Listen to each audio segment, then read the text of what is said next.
This conference will now be recorded. Well, good afternoon, everyone. Thank you for attending the South Carolina State Library's webinar titled Disability and Library Collections, How Do We Make Collections Accessible? This webinar is part of the Inclusive Collections series, which began in August of this year to highlight different aspects of creating diverse and inclusive library collections. I'm Caroline Smith, the Inclusive Services Consultant here at the State Library, and our speaker today is Dr. Clayton Copeland. Clayton Copeland is director of the SLIS Laboratory for Leadership in Equity and Diversity and helps manage the Linda Lucas Wallen Collection for Universal Access. Her research focuses upon equity of access to information for underserved populations and on literacy. She also pursues research interest in technology, universal design, facilities planning, materials and programming for children and young adults, and information behavior. And we're so happy to have you here today to talk about disability and library collections. Before we begin, just a few short housekeeping notes. We are recording this session, so we'll have an archived video available for anyone unable to attend in person or if you want to rewatch this material. And again, feel free to ask questions or introduce yourself in the chat box. And with that, I will make you the presenter, Clayton, so you can share your presentation. Thank you kindly. It is such a pleasure and privilege to be with all of you today. I thank you for your time and the thoughtfulness that your interest in this subject matter indicates.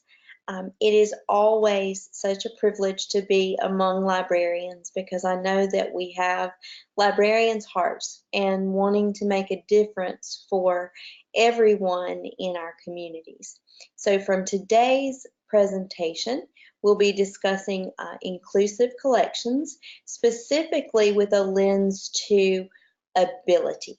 So let's go ahead and get started. And throughout the presentation, I will pause periodically for questions. And also there are some interactive slides as well. So I'll ask that you join in the conversation today. I want us all to learn from one another.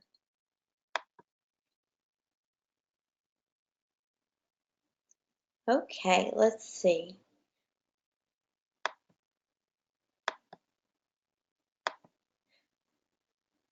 So disability and library collections, how can we make collections accessible?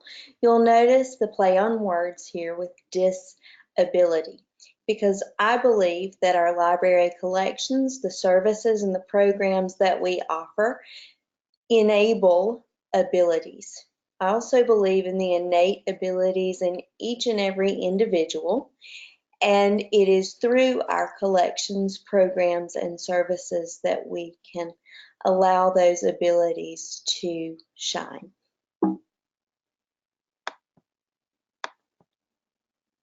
So today's plan, we're going to define inclusion, abilities, and universal design, and discuss how these concepts are reflected in today's society for just a few minutes. And then we're going to apply these concepts to collection development, specifically to diversity audits, selection and evaluation criteria, and collection development. So policies, procedures, and how-tos. And then you'll note that I have some time allotted for questions and also an idea exchange. Today's communities are synonymous with diversities. Today's communities are filled with a milieu of cultures, ethnicities, races, religions, or lack thereof, socioeconomic status, gender identities, sexualities, other diversities, and abilities. The definition of diversity, according to Merriam-Webster, is the condition of having or being composed of differing elements, especially the inclusion of different types of people. in a group or organization.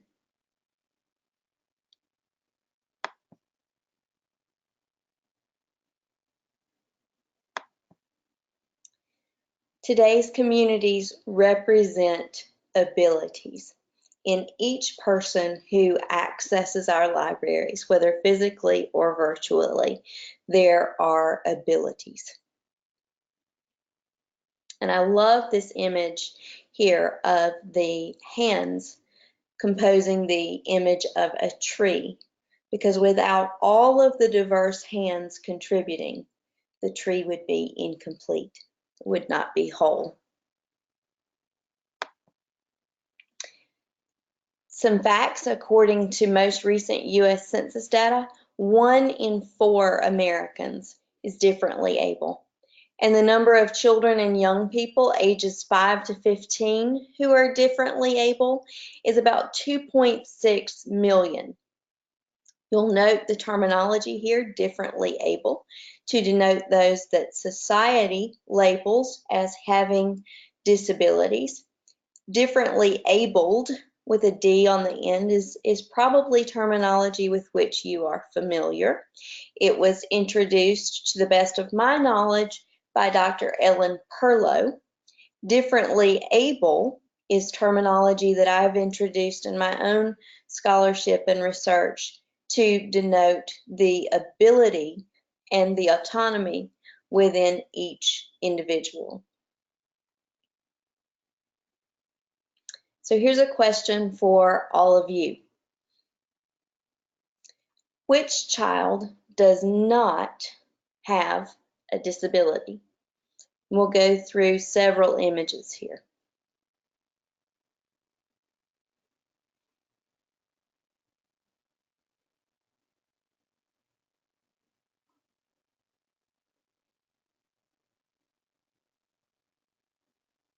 I love the little pink tutu. She's just so precious.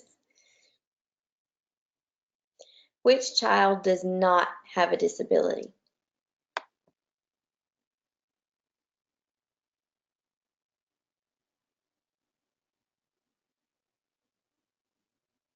Everybody, please join in.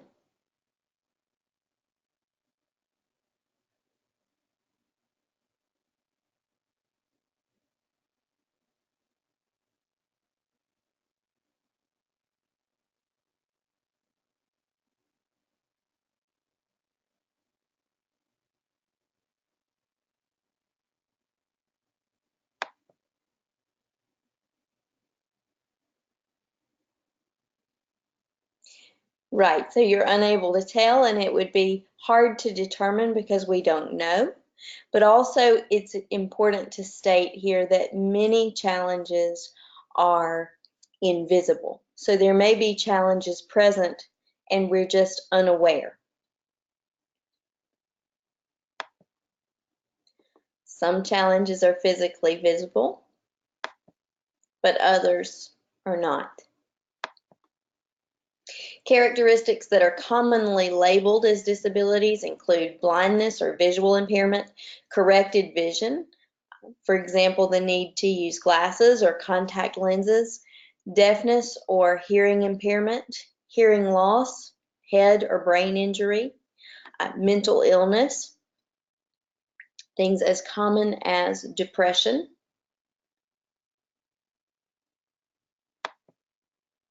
mobility or orthopedic impairments or arthritis, speech or communication impairments, neurological impairments or diversities, neurodiversities, cognitive impairments, learning disabilities, which is being replaced with the term learning differences, and post-traumatic stress disorder, which in the latest iteration of the Diagnostic and Statistical Manual is labeled as post-traumatic stress.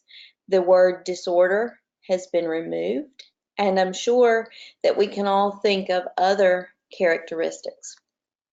In my research and teaching, I focused on the social construction of ability and disability, and the idea that a disability is not within the individual, but that disabilities exist when appropriate accommodations have not been provided. So for example, do we think of everyone who needs to use glasses or contact lenses as having a disability?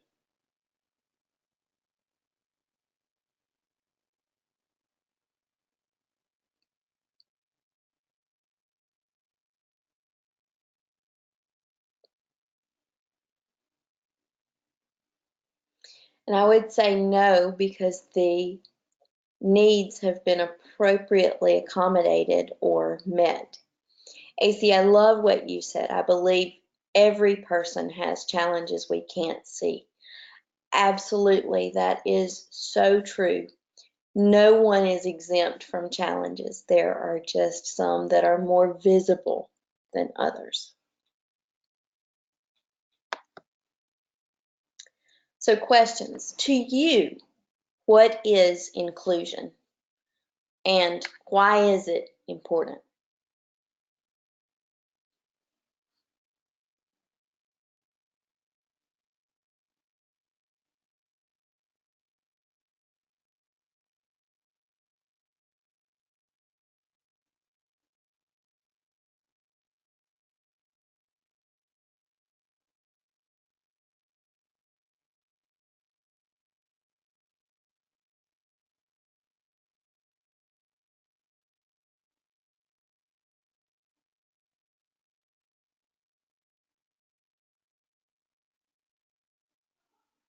How would you define inclusion, and why is it important? Okay, union says ensuring all identities are incorporated into programs and services and all feel welcome and supported. Well said. Others?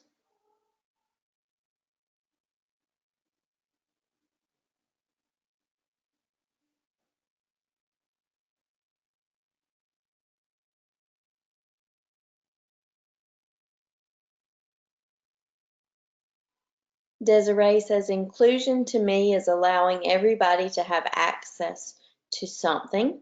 Okay.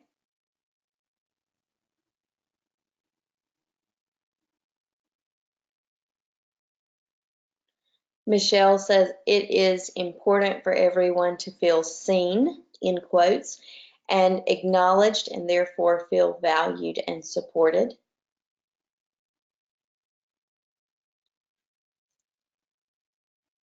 Carol says, I always liked the quote from Verna Myers, diversity is being invited to the party.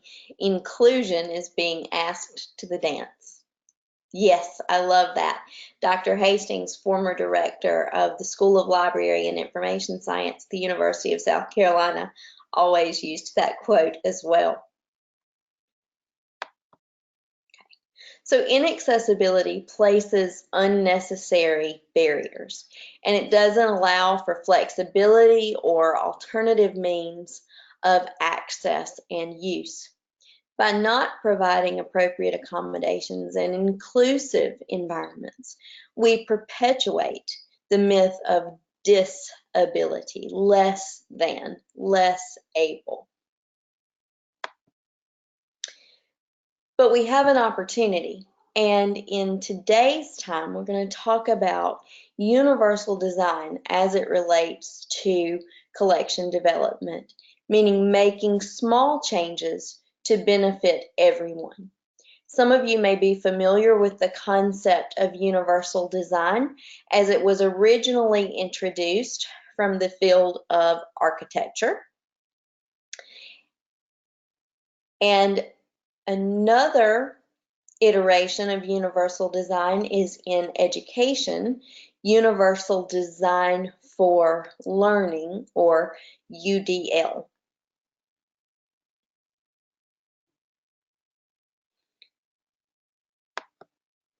Universal design ensures that any culture, age, size, weight, race, gender, ability, you insert other diversities, can experience an environment that promotes their health, safety, and welfare today and in the future. Commonly, when visiting libraries and talking with librarians, and we discuss some of the challenges that are arising with regard to inclusion, is the misnomer, the myth, that accommodations are always very expensive or are going to place a financial burden upon an institution. Another common concern is, well, we want to make the accommodations, but we have to justify the expense, and really serving a small segment of our society is something that we have to take into account with budget justifications and so forth. And what I'll say is that universal design empowers us, because we can then say that changes we are making are toward inclusion. They are for everyone, and they are going to benefit everyone, not only those who may have visible challenges or be a part of a certain demographic or service population. This makes sense socially in that universal design ensures safety and security. It's resource efficient, and it's also cost efficient over time, because again, investment per person, and if we're increasing accessibility for everyone, we have that behind us. In terms of collection development, let's consider for a minute the Library Bill of Rights. And according to Article 1 of the Library Bill of Rights, books and other library resources should be provided for the interest, information, and enlightenment of all people of the community the library serves. Materials should not be eliminated because of origin, background, or views of those contributing to their creation. So why are inclusive collections important? And I want to give credit here to Valerie Bird Fort, one of my colleagues in the School of Library and Information Science, for the information that she has shared as well. Citing here an article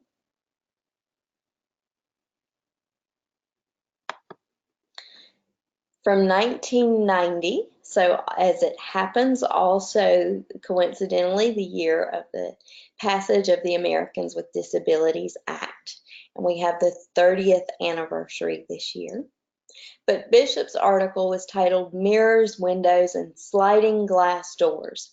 She explains that often people of color see through windows, looking into a world that isn't like their own.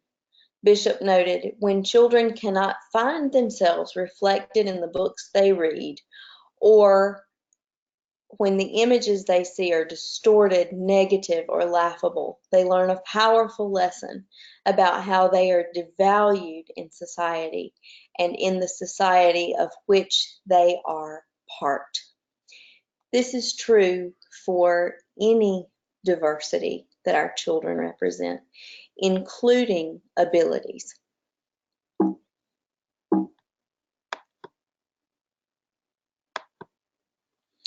Some benefits to reading diverse books: they reflect the world and the people of the world. They teach respect for all cultural groups and all differences and diversities. Just as we said, everyone faces challenges, everyone has abilities. Diverse books serve as a window and as a mirror, and as an example of how to interact in the world. They show that despite differences, all people share common feelings and aspirations. They can create wider curiosity for the world, and they prepare children for the real world, in addition to enriching educational experiences. So here's what we can do. Being mindful of the books and other materials that we add to our collections. Being mindful of books that we add to displays. Being mindful of authors and illustrators that you recommend and highlight. Just last week, I was presenting for the Association of Library and Information Science Education, and one of the audience members who teaches in higher education spoke about her new practice of actually investigating the authors of the readings she's asking her students to engage with, and she's taking a look at all of the diversities that these authors do or do not represent, and very intentionally selecting readings whenever possible that are written and reflect research conducted by diverse scholars. Other things that we can do include suggesting books by diverse authors to classroom teachers. I know in many public libraries, you have the wonderful privilege and opportunity to work with classroom teachers in your communities. And so suggesting books by diverse authors, highlighting diverse books on social media and in newsletters, and being intentional, conducting a diversity audit of your collection. What other ideas do you all have? What are some of the practices you've engaged with for creating inclusive collections?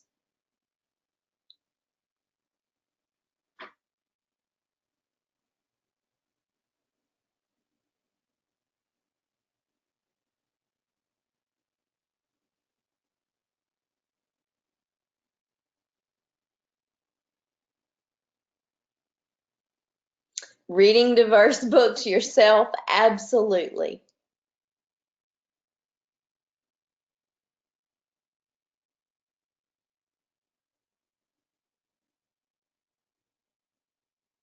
Okay, so ordering all requests, being responsive to your communities, and showing your communities that their desires are valued and that we want to serve them. That's wonderful.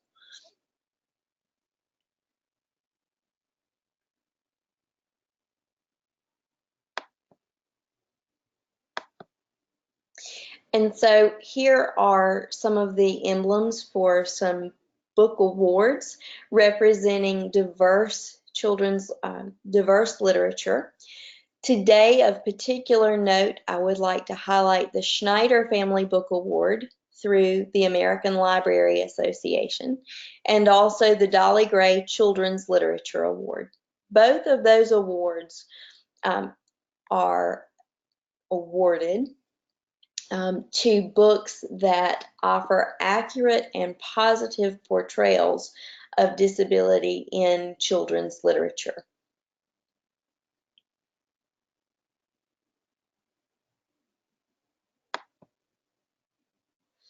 Collection development requires selecting content in multiple formats, considering resources from self-published, independent, and small producers, and seeking content created by and representative of marginalized and underrepresented groups.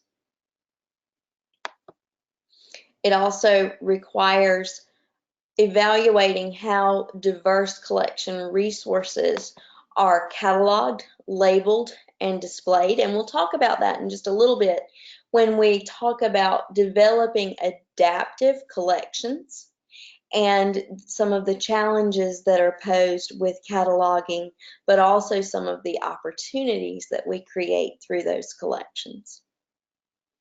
Collection development also requires including content in all of the language used in the community that the library serves whenever possible, and providing resources in formats that meet the needs of users with disabilities. All of this is according to the American Library Association's Bill of Rights and interpretations of diverse collections.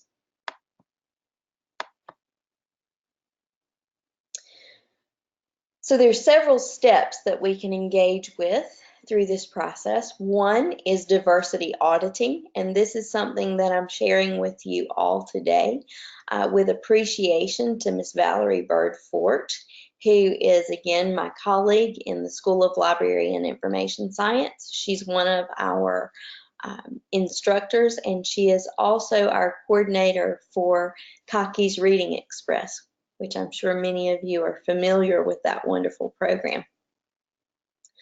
But Valerie has written recently, and it appears in the September 2019 edition of School Library Connection.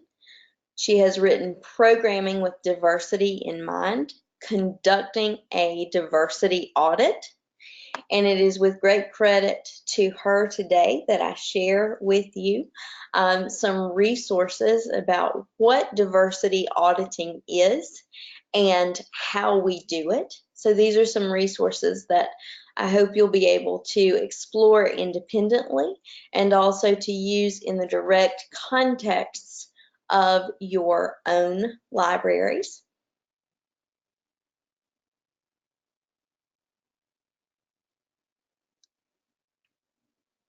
But conducting a diversity audit involves, as Valerie's article highlights her experiences with auditing all of the books that have been shared with Cocky's Reading Express and via Cocky's Reading Express since its inception, and looking at the representations of diversities among those books. So we have how to conduct a diversity audit, as well as a toolbox for doing a YA diversity audit, diversifying bookshelves, so some resources and strategies.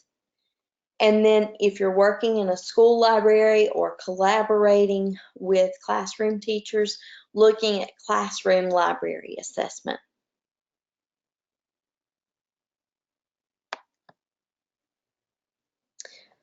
Step 2 is really 2 in 1, adaptive collections and universal design.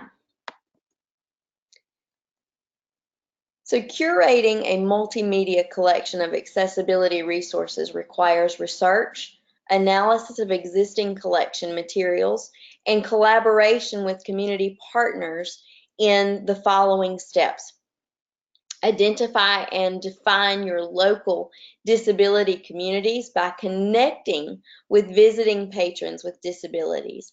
Also, advocacy agencies, special education professionals, therapy staff, and group home caregivers. Could you think of other potential collaborators in your community?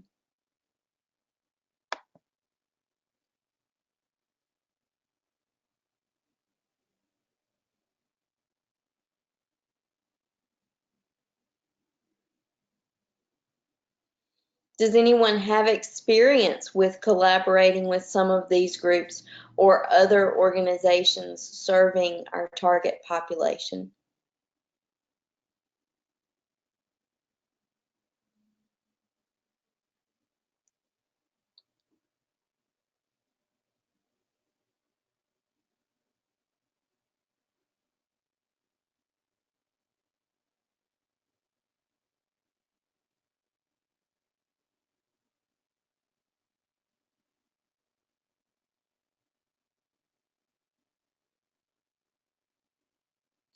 Absolutely, Carol. Thank you for bringing that up. I have an entire slide devoted to the state library and the wonderful services and collaborative opportunities there.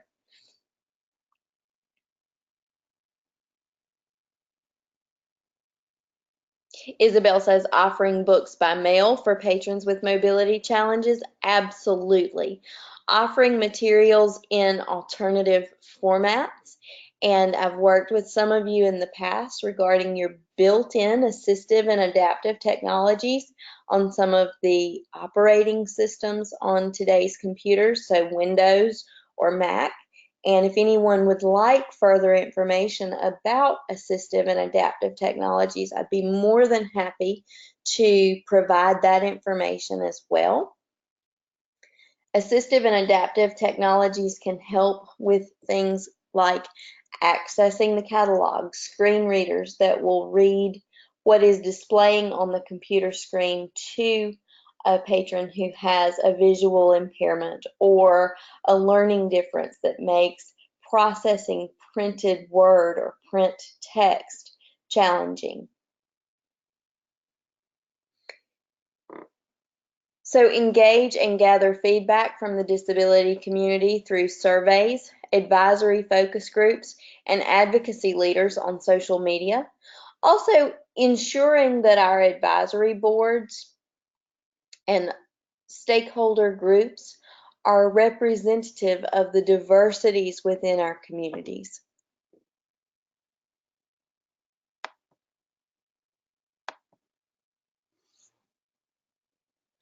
Conducting a diversity audit, analyzing collection materials to identify existing supportive material strengths and weaknesses. And next would be developing a collection plan, including the components and necessary budgets. And then gathering vendor resources from community partners. So many of you may remember several years back when Jen Taggart, library journal mover and shaker from Bloomfield Township Public Library in Michigan, joined us at the State Library. And Jen has created, through a very generous donation of her friends group, an adaptive collection and an inclusive services and special needs collection in her library.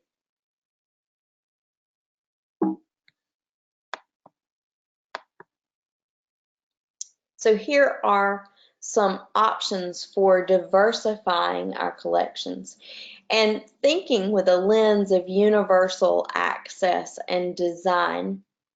We can think about how, while certain accommodations may have originally been intended or thought about with a specific person or group in mind, some of these very same accommodations make differences for everyone.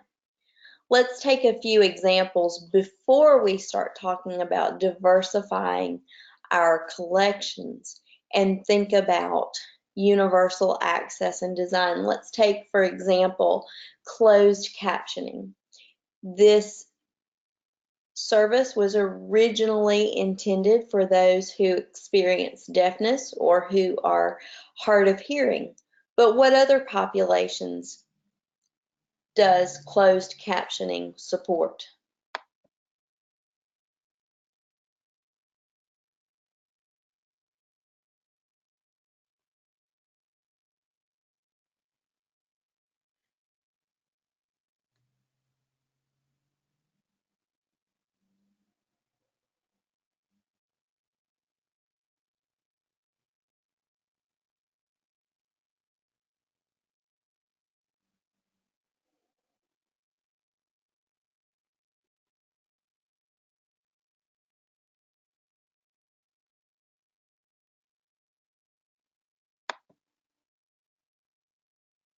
Okay, people for whom English is a second language, absolutely.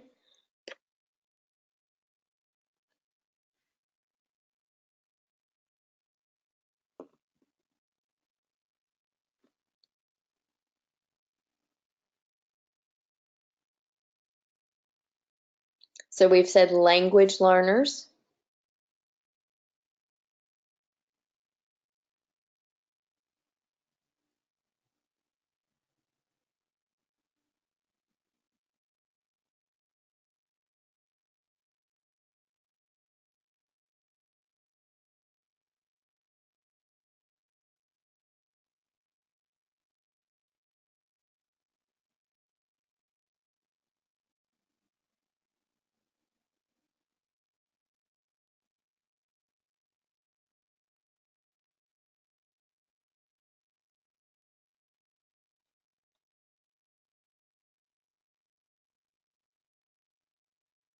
Okay, Carol says I always say it helps everyone. Sometimes you can't have your sound turned on. Absolutely. It also helps those who are with different learning styles. And so some folks are auditory learners, some have all different types of learning styles. So closed captioning can help to reinforce concepts and content and so on. Can also help those with emerging literacy skills. Absolutely, AC, good for those who learn by reading instead of hearing. I think we were talking and typing at the same time. Way to go. Okay. In these same ways, offering multiple means of action, expression, and representation in our collection allows us to allow those who are accessing our libraries to learn in ways that are most accessible for them.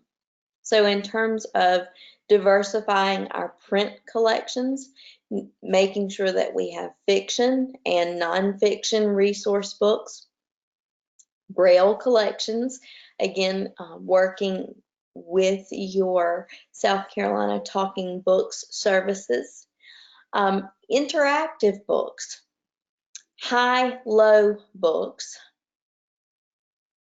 so high interest level, low reading level, large print, and also special needs magazines or magazines that are written with a target population of those with disabilities in mind. Other ideas for diversifying print collections for including people with differing abilities.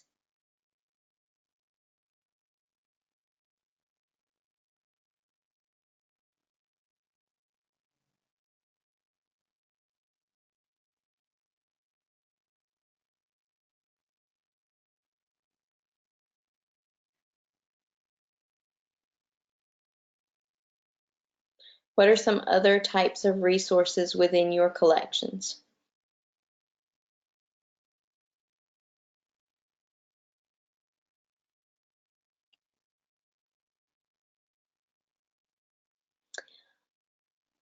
Excellent. Carol says audiobooks, absolutely. Dyslexia-friendly fonts. Yes, dyslexia-friendly fonts, but also selecting materials that have accessible fonts. And so something that I learned just a few years ago is that any font that has a serif is considered to be not accessible. Accessible fonts include sans serif fonts like Verdana, Calibri, some of those.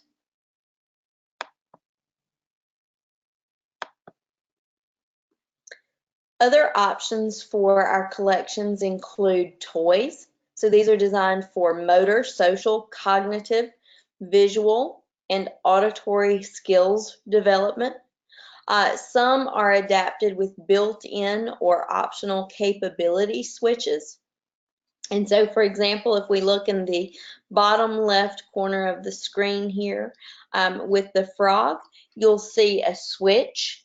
And these can also be connected, switches could also be connected to books, in particular for books with repeating lines.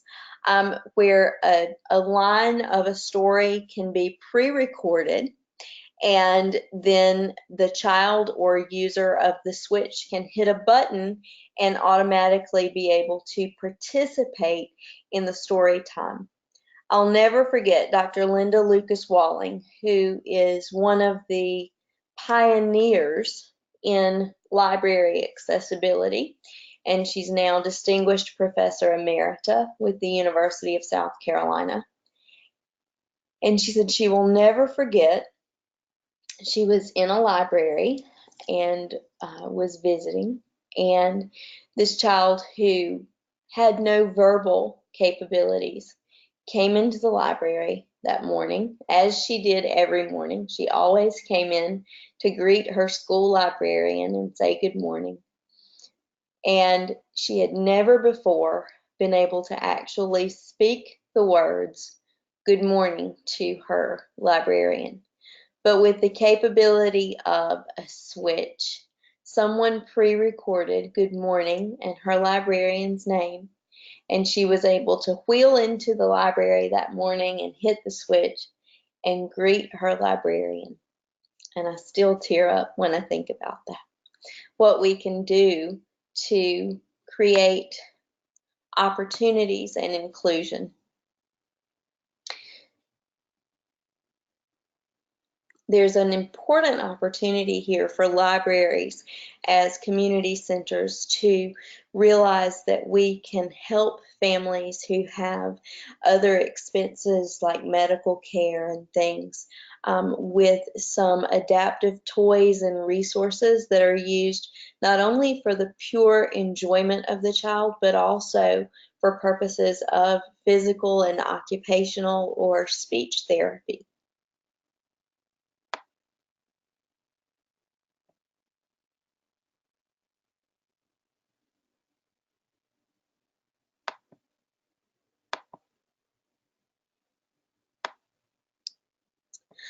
Including media. Now, I know in Jen Taggart's collection at Bloomfield Township Public Library, they've included discovery skills kits, speech card collections, ASL signed story kits, DVDs, music activity with CDs, and CD-ROMs. And in here, you can see on the screen the little book bag. It includes not only some of the adaptive materials and resources, but also information cards and discovery skills cards that would allow the child and caregiver to interact with one another around the materials to develop literacy skills and other skills development.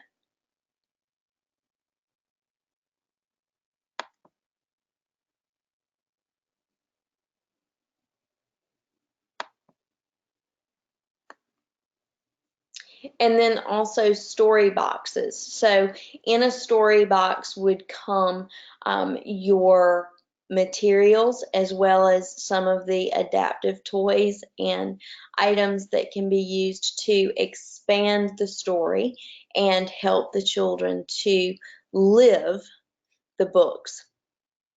So tactual exploration of a story is not just for those with visual impairments, but also for youth who need hands-on experience to provide more meaning to the words in the story. So again, helping all children to make connections between their real world and what they are reading in the books. We know through research that it is through meaning making that our children create new knowledge and contribute to societies themselves. And so thinking about ways that we can help support and expand the learning process through all types of sensory experiences as well.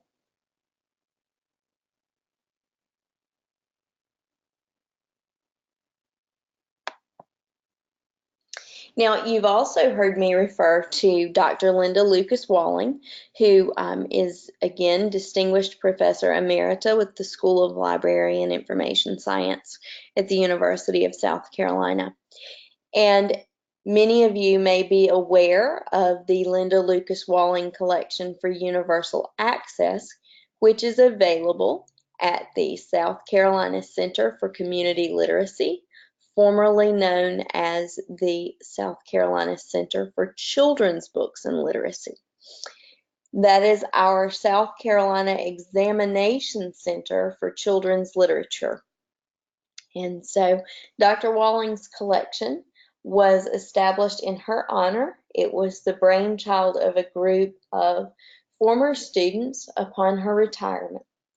And the collection provides books for and about children with differing abilities, as well as a professional resources collection.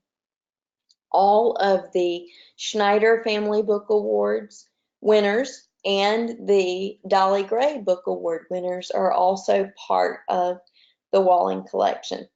All of you are welcomed and encouraged to visit the collection at any point.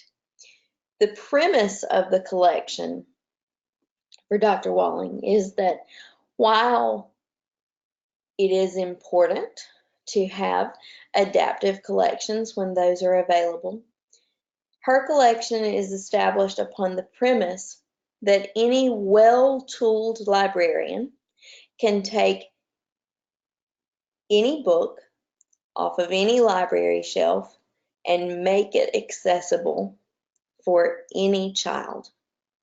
But it's very important in that process that librarians are aware in the selection and evaluation process of general accessibility guidelines, as well as resources that are made available or methods for adapting either the material itself or the delivery of that material to a group of children. So some general accessibility guidelines. And you'll notice that these are great guidelines for any child, not only those with differing abilities. But choosing books for children with differing abilities includes following these principles. Books meet the criteria for good literature for children. For example, is it a good story? Do the characters and plot seem believable? Is the story accurate for the identified time and place? Books should not be obviously didactic, and they should take individual differences into account.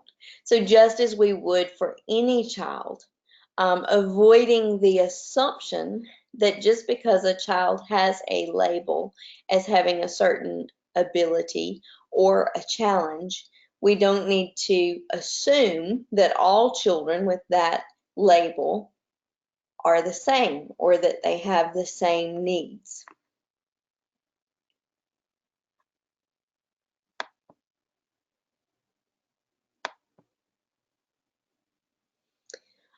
Text and pictures should be compatible and free from discrepancies.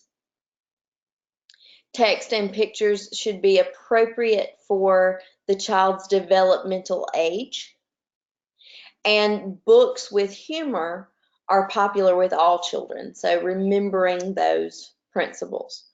Also, some other things to keep in mind: font, both in type of font or typeface, as well as the size of the text. No font should be below a 0.12 font, but if accommodating for a child with visual challenges or impairments, it's important to remember the consideration of a minimum of size 18 font with a book the child has in close proximity. For read alouds, obviously, the larger font, the better.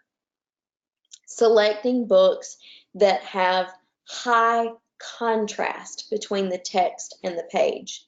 So it's very important to consider text placement on the page, and preferably the background for illustrations should be white or very, very, very light background with a very dark text. For example, black is the most accessible. So the most accessible formatting would be white background with black text, but keeping in mind high contrast, avoiding neon colors. ensuring that text appears straight across the page and can be read from left to right. So avoiding squiggly lines or text that has to be followed around illustrations.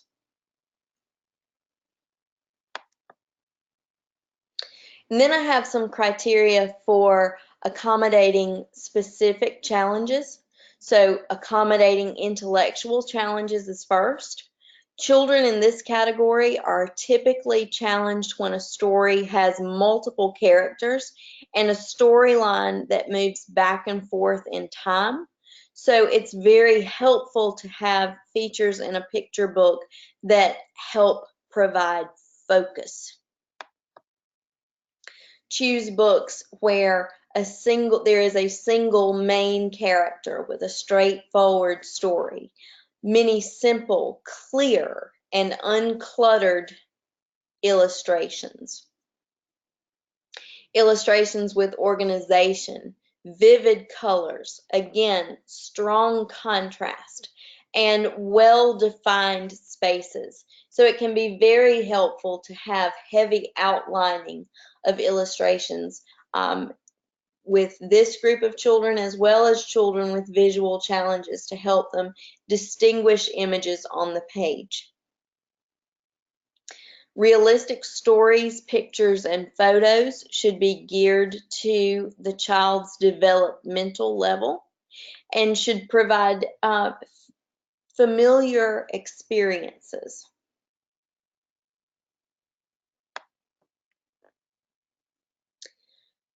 Illustrations and language should provide redundancy and reinforcement. Isn't that true with all of our learners? A font in bold print with easily distinguished shapes is also very helpful. Adequate white space between letters and lines. How many of us know the difference between reading a document that is single-spaced versus ease of access when we have 1.5 spacing, for example? Again, strong contrast between the print and the background, and lines of print that are parallel to the bottom of the page. There should also be minimal glare on the page, and this is true for all children that we're serving. Accommodating reading challenges. Children who have difficulty reading regular print can enjoy books with multiple characters and complex plots, but the visual aspects of the book may be a challenge. So, books that meet the following criteria should be chosen. Again, the font has easily distinguished shapes and bold print. The same font is used throughout the story. As Carol was saying earlier, allowing for accessible fonts and, for example, dyslexia-friendly fonts. Again, many simple, clear, and uncluttered illustrations. Vivid, contrasting colors, and well-defined spaces.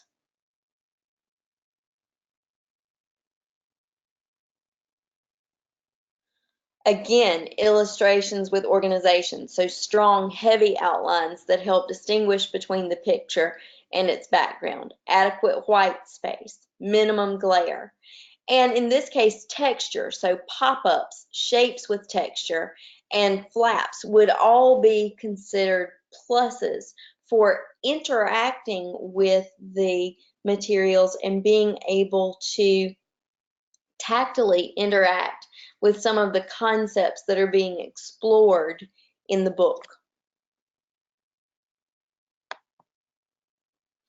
In terms of motor challenge, some children in this category may have difficulty holding a book in their hands, turning their heads, or supporting their bodies.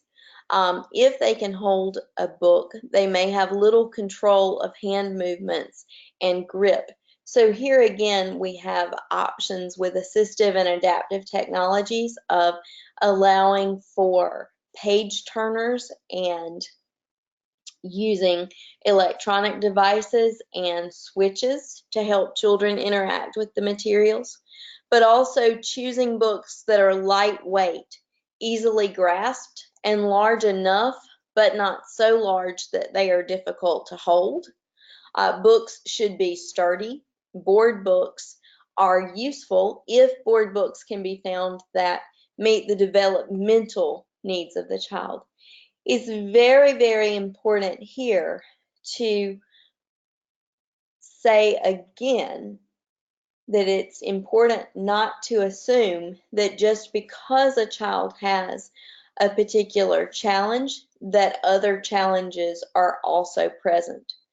For example, I grew up in a very rural community, and I was one of the only people in the community as a child who had a very visible disability. I was born 3 months premature and used a walker for ambulatory purposes. And there could frequently be the assumption, without my ever opening my mouth as I walked into a room, that because there were physical challenges, there must also be cognitive or intellectual limitations or challenges. Let me just remind us all that it is through our challenges that sometimes special abilities are born.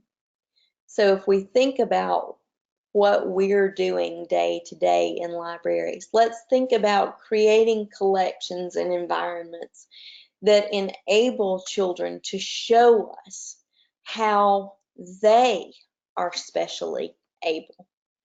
For example, for me, using a walker had resulted in obviously limited mobility, had resulted in less ability to physically interact with an environment independently. My mom loves to tell the story of going to pick me up from Sunday school and my teacher just being absolutely astounded. I was about age 2, and she said, "What's the deal with Clayton?" And my mom said, "What are you talking about? She was so happy to be here today." And she said, "No, most of the children in the class are saying ball." And Clayton said, "Mrs. Glenn, would you please help me get my ball? I would like to play with it now."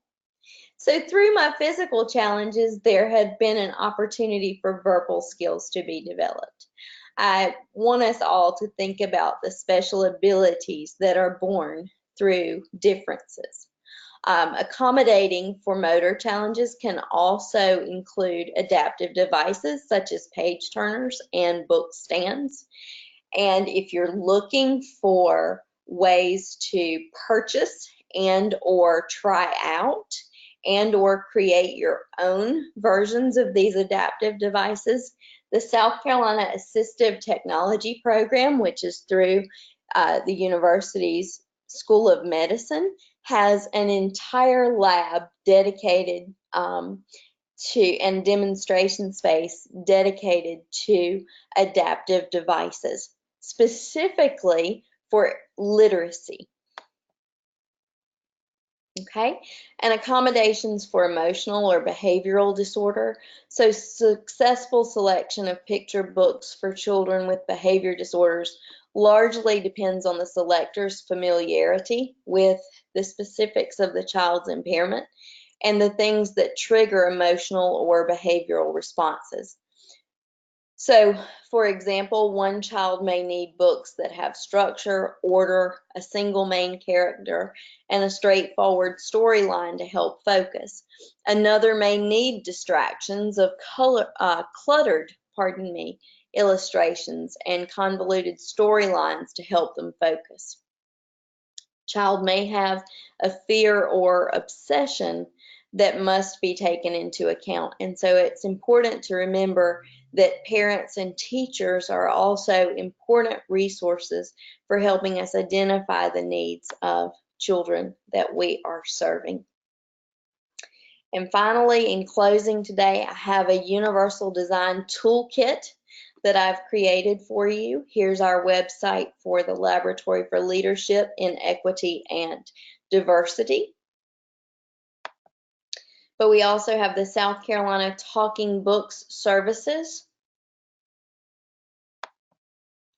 the South Carolina Assistive Technology Program, Learning Ally, which is formerly Recording for the Blind and Dyslexic. Learning Ally allows us to make referrals for students needing accessible textbooks. And then some resources for you here in general about universal design and universal design in education. And Carol has these resources to share with everybody. So, inclusion equals everyone. Thank you for your commitment to making a difference one day and one person at a time. Thank you for your time and attention today, and I welcome any questions that folks may have.